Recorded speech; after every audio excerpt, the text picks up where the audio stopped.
안녕하십니까. 훈민정필 송병훈입니다. 자, 이번 회차에서부터는 연필을 사용을 합니다. 자, 조금 전까지만 해도 색연필을 사용을 해서 바른 글씨 쓰게 된 소구전 키우기를 했었잖아요. 근데 사실 취학 전 아이들한테는 먼저 시간이 훨씬 더 중요합니다.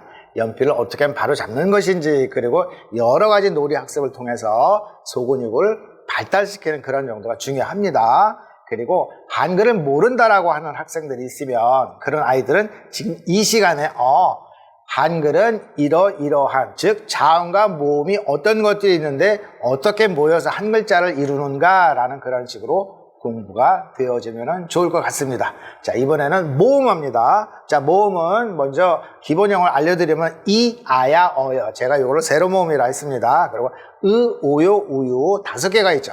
5개에서 총 10개의 기본 모음을 쓰는 방법을 알려드리도록 하겠습니다. 자, 먼저 세로 모음 이, 아야, 어여를 써보도록 하겠습니다. 자, 훈민정필은 궁체를 기본으로 해서 정리했다라는 말씀을 드립니다. 왜 그러냐면은 궁체에 그런 모든 분들이 정자체 다음을 궁체로 쓰시오, 그러면 정자체 바르게 쓰시라라는 그런 말씀입니다. 그래서 제가 궁체를 기본으로 해서 정리를 했습니다. 그런데 차이점들이 좀 있습니다. 자, 대부분 궁체 그러면 이 몸에서 이렇게 살짝 꺾어서 쓰거든요. 아시죠? 그죠? 그래서 학교에서도 대부분 아이들한테 이렇게 꺾어서 쓰는 것을 권장을 합니다. 자, 제가 말씀드립니다. 자, 궁체, 옛날 글씨 필기글은 뭐였습니까? 붓이었습니다. 붓이었기 때문에 붓을 바로 그대로 이렇게 쓰기는 어렵습니다. 그래서 붓에 힘을 주기 위해서는 처음에 이런 행위를 하고 나서 붓을 반 꺾어서 이렇게 잡았었을 때 붓에 힘이 있어서 다음 획을 쓸 수 있는 것이거든요. 그래서 꺾기는 필기구가 붓이었기 때문에 이런 행동에 이은 붓을 세우기 위한 이런 행동이 반드시 글씨를 쓰기 위해서 필요했기 때문에 꺾기가 있는 것입니다. 하지만 현대 필기구는 붓이 아니기 때문에 그러한 꺾기 과정이 필요가 없지요. 자, 그런데 대부분 일산 학교에서는 꺾어서 써라 라는 말씀들을 많이 하시는데 그런 차이점을 인지하시면 좋을 것 같습니다. 꺾기는 붓이 필기구였었을 때 필요한 부분이고 지금 현대 필기구에서는 붓이 아니기 때문에 굳이 그것을 하지 않아도 된다라는 말씀이죠. 학교에서 꺾어, 그것이 궁체의 기본이야, 정체체의 기본이야, 그럼 그렇게 하시고 평상시에는 꺾지 않아도 된다라는 말씀입니다. 그래서 제가 여기에서는 그 꺾임이 없이 현대필기로 그대로 쓸 것입니다. 자, 말씀드렸습니다. 연필 잡기가 불편해하는 아이들한테는 큰 연필을 주면은 한 면, 두 면, 세 면에 확실한 인지가 되거든요. 그래서 당분간 아주 큰 연필로, 그래서 이것이 숙달이 되어지면은 작은 삼각형 연필로, 이것 또한 숙달이 되어지면은 육각형이든 어떤 연필이든 바꾸어서 다양하게 쓰는 것을 제가 권해드립니다. 자, 처음에는 큰 삼각형 연필로 쓰도록 하겠습니다. 자, 이러한 행동들은 앞서서 다 했습니다. 우리 그라데이션 기억나시나요? 어떤 학생이 이거 그라데이션인데 라고 했었다라고요.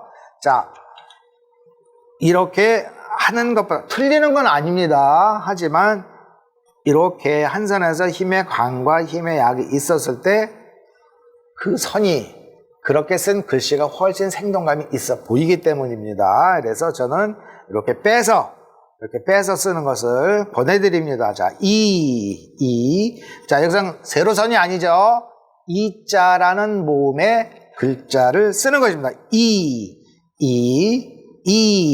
자, 이런 식으로 붉은 선에 따라서 하시면 됩니다. 그리고 여기서는 쓴 위에 다시 쓰지 않는 것을 또 권합니다. 자, 하나, 둘, 셋, 이런 식으로 이자 쓴다라는 기본으로 한 번에 다 쓰려고 하시면 지루하니까는요, 보통은 3줄 혹은 4줄 쓰고 시간을 두고 다시 또 쓰는 방식을 권장합니다. 한 번에 다 쓰면은 지루하기 때문에 처음에는 써야지라는 그런 욕구, 의지가 있지만 그 다음부터는 그냥 무의식적으로 쓰거든요. 무의식적으로 하는 것은 제가 절대 권하지 않습니다. 생각을 하면서 글씨 쓰는 것은 생각하는 방법에 가장 중요한 부분이라 말씀드렸죠. 그래서 라고 읽으면서 써도 좋을 것입니다. 그 다음에 아를 쓰게. 제가 지금 노트를 옮겼죠. 늘 내가 쓰고자 하는 것은 내 눈 앞에 있게끔 하고 내 주먹 또한 내 눈 앞에 있게 하는 것이 바른 글씨를 쓸 수 있고 쓴 것을 바르게 볼 수 있기 때문입니다. 자, 앞으로 이동을 했습니다. 자, R을 씁니다. 자, 이에다가 R을 써야 되는데, 자, 궁체에서 그런 이야기를 합니다. 자, 옆에 짧은 선은 이자에서 3분의 1, 3분의 1, 3분의 1, 즉 3분의 2 되는 지점에다가 하시오라는 이야기가 있어요. 왜?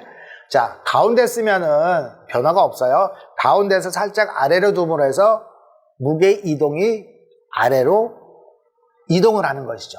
자, 무게 중심이 아래로 이동을 했다라고 하는 것은 안정감을 준다라고 하는 것이죠. 그래서 궁체 붓글씨에서는 쓰고 3분의 2 되는 지점에다가 이렇게 짧은 선을 그으시오라고 했는데, 자, 굳이 3분의 2선이 되지 않는다 하더라도 숫자는 굳이 생각 안 난다 하시더라도, 자, 그거 쓰면 반되는데 살짝 아래에다가 15도 올려서 쓴다라고 생각을 하시면 됩니다. 자, 왜 제가 15도를 올리게 했었을까요? 자, 학생들이 글씨를 쓸 때, 자, 15도 올리는 것과 다시 15도 내리는 것과의 차이점들이 없어서 지읒을 쓴 것인지, 자, 기억에 어를 쓴 것인지 혼동이 가는 경우가 많이 있거든요. 그래서 15도를 올려주면은 제가 여기다 한번 써보겠습니다. 자, 거를 쓰기 위해서는, 자, 15도를 올리면 이렇게 해서 누가 봐도 거자인데 15도를 올리지 않을 경우 지로 보일 수 있는 확률이 높습니다. 많은 학생들이 이것이 지인지 거인지 구분이 안 됩니다. 그래서 15도를 올려서 쓰시라는 그런 이야기는 그렇게 썼을 때 글씨도 훨씬 이뻐 보일 뿐더러 이러한 잘못된 글씨를 방지할 수 있는 그러한 방법입니다. 그래서 모든 가로 획들은 길든지 짧든지 다 15도 올려서 쓰세요 라고 하는 이유는 여기에 있는 것입니다. 자, 그래서 쓰면은, 자, 붉은 선이 중심선입니다. 중심선보다 살짝 아래에 있도록 씁니다. 자, 다시 써보겠습니다. 하고 중심선 아래에서 15도 올려서 내려 그으시고 중심선 아래에서 15도 올린다라고 생각을 하세요. 자, 수치적으로 굳이 3분의 2, 15도라고 생각은 안 하셔도 괜찮습니다. 하지만 전체적으로 쓰고 나서 살짝 아래에다가 짧은 선은 각도를 이로 올린다라고 생각을 하시면 됩니다. 자, 처음에는 붉은색을 따라서 쓰시면서 똑같이 쓰려고 노력을 하시면 됩니다. 그죠? 자, 한글을 모르는 아이들한테 이게 모음이라고 하는데 아자야 라고 익혀주셔요. 자, 요것 또한 한 4줄 정도 처음에는 4줄 정도 쓰게 하시면 좋을 것 같습니다.